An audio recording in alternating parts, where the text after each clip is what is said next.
Now turn to section 1. Employee called Penny. First, you have some time to look at questions 1 to 5.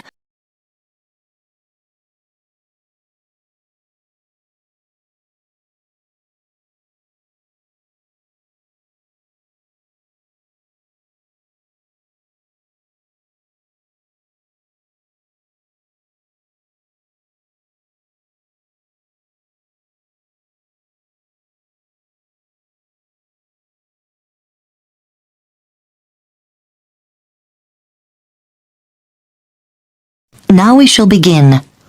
You should answer the questions as you listen, because you will not hear the recording a second time.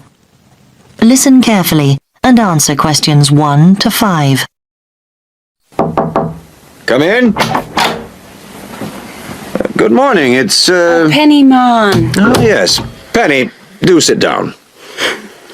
Now, I know a lot of things emerged during your interview last week, but I thought it was worth going over the essential stuff again. Yes, absolutely. That'll be very helpful. The first thing is that, given your interest in fashions, we've decided to put you in the dress department. Oh, that's great. Is that next to the children's section? Yes. Now, we've given the section a new name, actually. From next week, it's going to be called the Young Set. Youngster. No, 2 words. The Young Set. Right. Oh, sorry. Now, you'll be required to work a 5.5-day week. We're closed on Wednesday afternoon, and Sunday, of course. Do we get overtime for Saturday? Well, actually, we used to give an extra $2 an hour, but then we decided to make it a flat rate of $6.50 an hour. Okay, fine. And the actual hours? 9 to 5, with an hour for lunch and 15-minute coffee breaks. And what about holidays? Well, it's 3 weeks in the first year, and that rises to 4 weeks in your 3rd year with us. Now, we do give you on-the-job training, which we conduct during normal hours, so you'll be paid for that. Which day? It's on the first Tuesday of every month. Before you hear the rest of the conversation, you have some time to look at questions 6 to 10.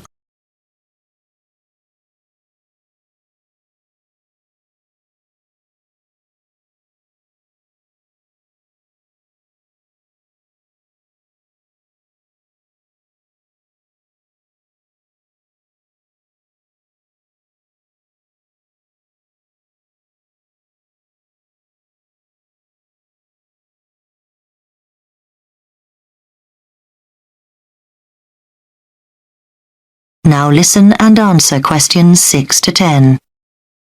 Now, in addition to your basic pay, I should explain that you're entitled to some staff perks, which our assistants do find a valuable benefit. Do we get a discount? That's right, 25% off everything in the store, although we do make an exception for sale goods, which I'm afraid have no discount. Yeah, fine. And I was wondering about pension arrangements. You get a good company pension, which our personnel manager will be able to explain to you in detail. She's in room 12. Worth going along to see her. And who will I be working under? Mr. Appleby? The manager of your section is Mrs. Waddell. That's Waddell. Mrs. Waddell. Okay. And apart from serving the customers, will I have any other duties? Good question. We do ask you to do the window dressing. Oh, I'll enjoy that. And one of the biggest worries in the boutique is shoplifters, so you have to check for them. Will I receive training on that? Yes, certainly. That'll be one of the sessions next month. Oh, and we'll be asking you to check stock. Right. Yes, of course. And is there a particular dress code in the shop? Right, well, we're quite flexible. But what we do is ask you to wear a black skirt, and the shop will give you a red blouse. We'll also give you a name badge, which you must wear all the time. Yeah, of course. Right. Is there anything else you'd like to ask me? No, that's very comprehensive. Thank you. Good. So we'll see you on Monday. Yes. Thank you. Goodbye. Goodbye. That is the end of section 1. You now have half a minute to check your answers.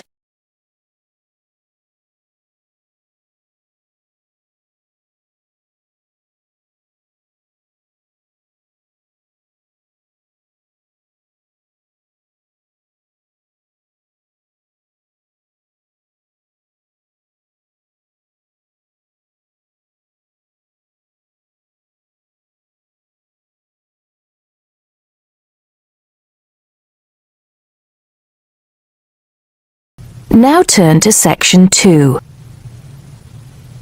Section 2. You'll hear a man giving information to a group of new university students. First, you have some time to look at questions 11 to 15.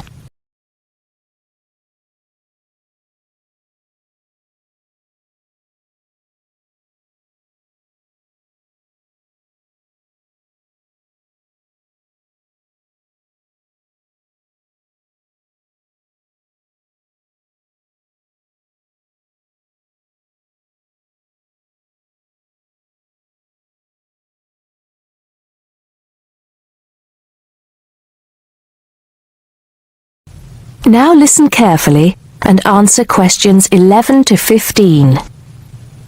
Good morning, University of Radstock students, and thank you for coming out today. As some of you may already know, my name is Scott Barnes, and I am the director of the Student Services Office here at the university. I'm here today to give you some information about what Student Services has to offer you. To begin with, let me just say that I feel that our office will play an important role in the way that all of you will experience your time here at Radstock as students. Primarily, our center is geared towards providing answers to any questions you may have. Because all of our reception staff are currently enrolled as students at Radstock, we feel that we're in an excellent position to deal with any issues you may face during your time here at the university. As I said earlier, the Student Services Office is mainly a place where you can have your queries answered. However, the office is more than that. For example, if you come and visit us, you can pick up your student discount cards. Now, with these cards, which come at no additional cost to you, you can take advantage of reductions of up to 40% on all forms of public transport in the city. In addition, the cards are honored at many shops and restaurants in the area, giving you the chance to save up to 35% off food, beverages, and other purchases. Our office is also the place you should visit if you would like to get involved in any of the 30 different clubs and societies available at Radstock. Come in any time between 10 and 3 on weekdays and sign up to become a member of the university choir or orchestra, the drama or debating club, the university trivia team. The list goes on and on. For new students, I cannot stress enough how vital it is to participate in the non-academic side of university life.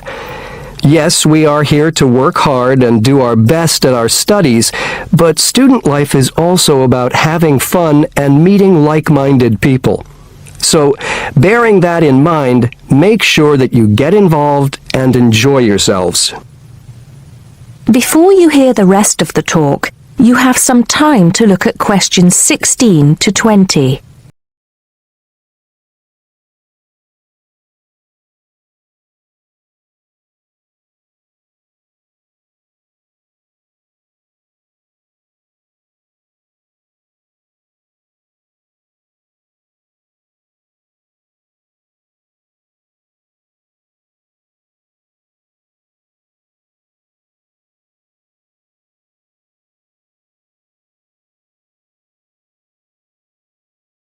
Now listen and answer questions 16 to 20.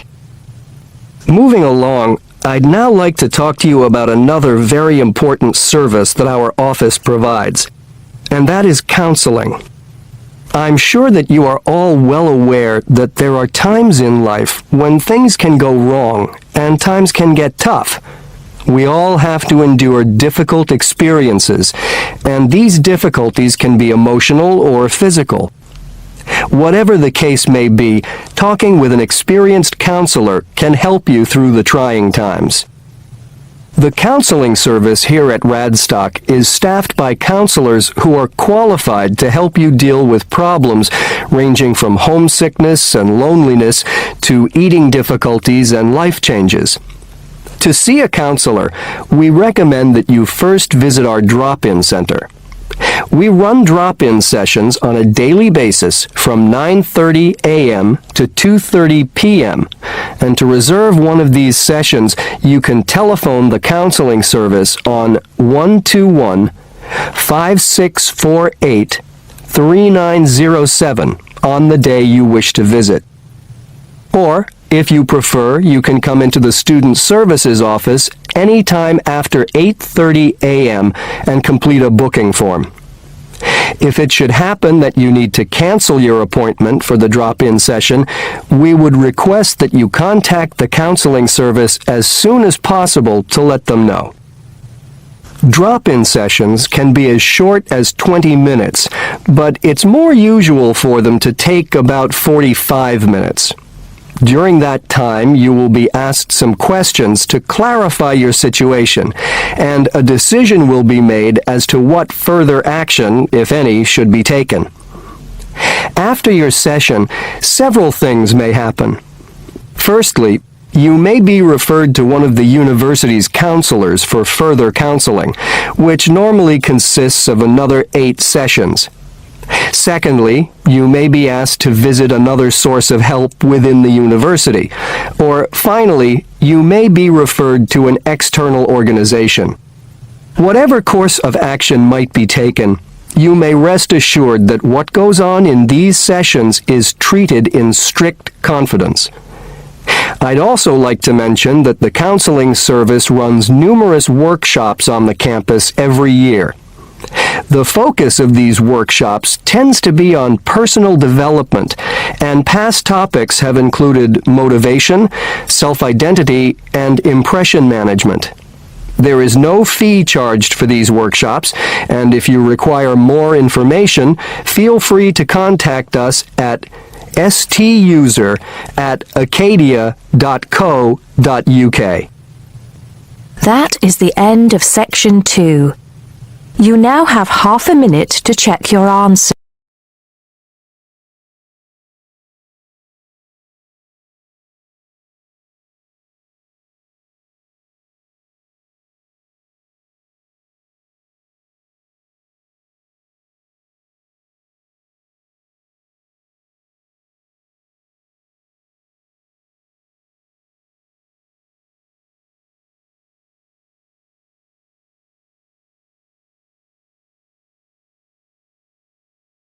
Now turn to Section 3.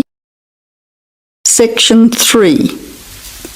You will hear 2 students, called Richard and Shirley, discussing the information they have collected so far for a group project. Now you have some time to look at questions 21 to 26.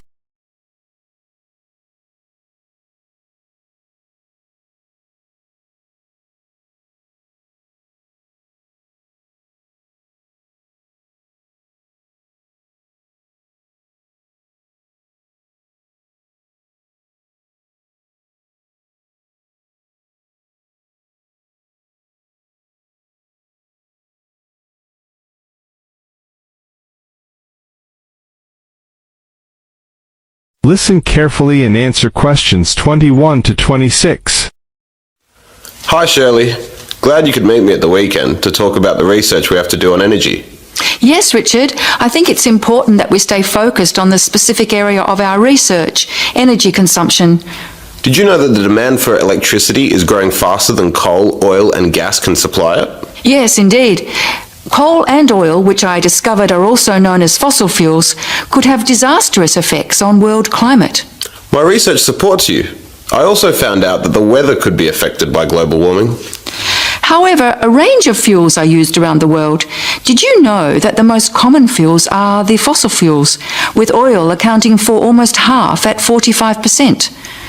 Coal and natural gas are equal next at 20%, with nuclear power being the lowest at 7%. Other sources of energy are also near the bottom at 8%. Before the final part of the conversation, You now have half a minute to look at questions 27 to 30.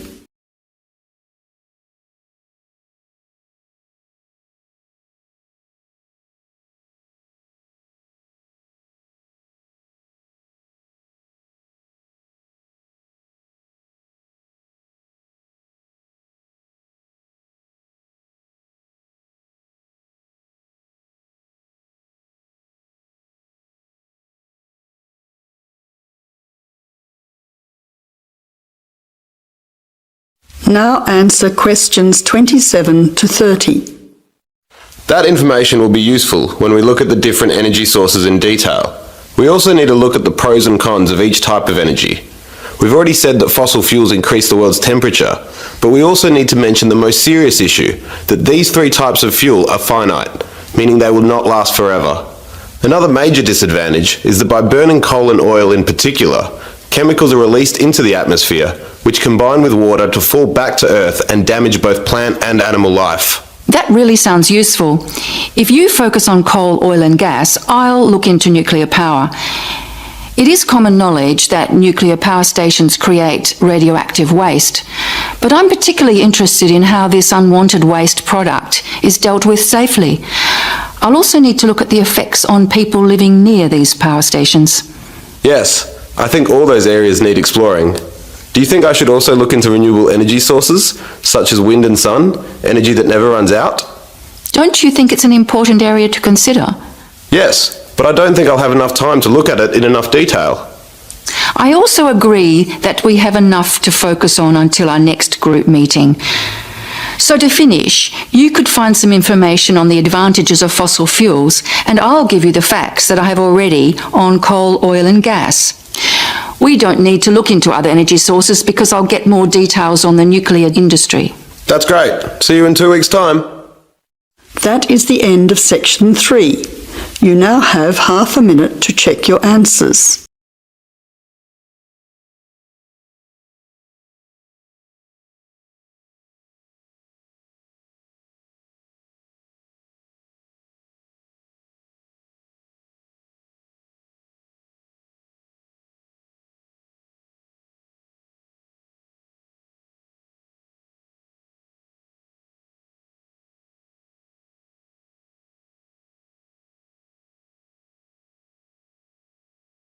Now turn to section 4. Section 4. You will hear a talk about stray cats. First, you have some time to look at questions 31 to 40.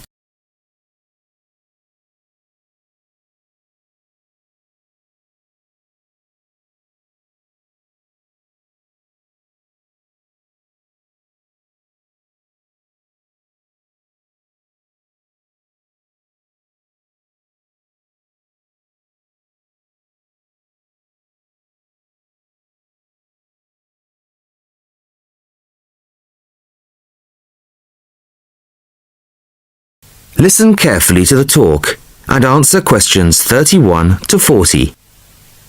Good evening. I'd like to introduce Laura Dunkswell of the Feral Cat Association. Laura has just returned from spending 3 months in Italy, where she has been working with local organisations to improve conditions for some of the estimated 1.5 million ownerless cats currently thought to be at large there. Thank you very much. The principal problem regarding this issue is much the same in Italy as it is in other countries. Public awareness. The general public have become so used to the sight of ownerless cats in poor condition wandering their streets that they simply don't recognise it as a problem. While some will put out scraps of food, the majority see feral cats in much the same light as, say, seagulls, a form of local wildlife which is of no particular concern to or responsibility of the human population. Of course, there are plenty of individuals who do take responsibility for cats in their areas, providing appropriate food, emergency veterinary treatment, and perhaps indoor shelter. But these people can only provide support for a fraction of the vast numbers of feral cats that exist. So, what's to be done? Find loving family homes for all feral cats? Well, that would be wonderful, of course, but unlikely to happen anytime soon. The two main focuses of our work are sterilisation and education. Sterilisation is usually only performed on female animals. It may seem a drastic intervention, but it benefits both the sterilised cats, who will not have to suffer the health consequences of endless pregnancies, and also the feral cat population as a whole, as controlling numbers reduces competition for whatever slender resources of food may exist. Animals to be neutered are captured and sedated at the point of capture to minimise their stress and discomfort. They are then taken to a temporary centre set up by a local organisation, and the operations are carried out under anaesthetic by trained veterinary surgeons, all of whom kindly donate their time. Now, while domestic cats can recuperate in the comfort of their owners' homes, feral cats have no such luxury. They are kept at the centre for around 24 hours, then returned to the locality from which they came. Dissolving stitches are used, and each cat that has been operated on has the tip of one ear clipped, a sign that the animal has already been neutered. A few animals have been electronically tagged and their progress monitored. In general, it has been found that neutering does not diminish an animal's chances of survival. On the contrary, the evidence suggests that sterilised females have a significantly improved chance of remaining in adequate health. The other focus of our work is, as I said, education, publicising the issue and raising awareness. Our current poster campaign is a translation of the widely used slogan, "A kitten is not just for Christmas." At present, resources are rather limited, but, funds permitting, a campaign of radio advertisements is planned, perhaps in the run-up to next Christmas, reminding people that families may quickly become bored with the responsibility of owning a domestic animal. Last year, we used newspaper ads featuring pictures of emaciated strays and highlighting the fact that abandoning an animal simply transfers your problem to somebody else. Which leads me on to the final point I'd like to make. Organisations such as ours are sometimes depicted as being mainly for sentimental animal lovers. Well, I make no apology for that, but our work has a wider importance than the welfare of cats. Ownerless cats tend to quickly fall into ill health and can become a health hazard in various ways, including the spreading of disease and parasites. Children can be especially vulnerable to this, as they are more likely to handle an infected or infested animal. Thank you very much, Laura. That is the end of section 4. You now have half a minute to check your answers.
Give it to me.